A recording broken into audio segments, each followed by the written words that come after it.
Hey guys, ఇక్కడ వీడియోలో అయితే మన ఐసీ గాడు అయితే చూస్తున్నాడు. హాయ్ చెప్పు నైసీ, హాయ్ చెప్పురా.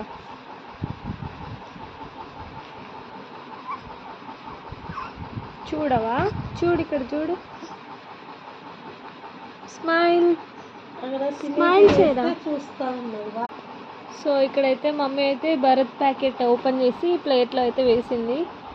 సో వేస్తుంటే వీటినే చూస్తుంది అన్నమాట. ఇవేంటో కూడా తనకు తెలియదు ఇప్పుడు.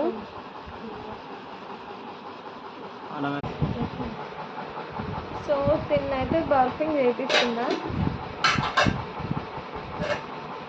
సో ఫీడింగ్ అయ్యాక బర్ఫింగ్ మాత్రం మస్ట్ అండ్ షుడ్ చేయించాలి, లేదంటే పాలు కక్కిస్తారు అండ్ కొలికెట్ పెయిన్ కూడా వస్తుంది.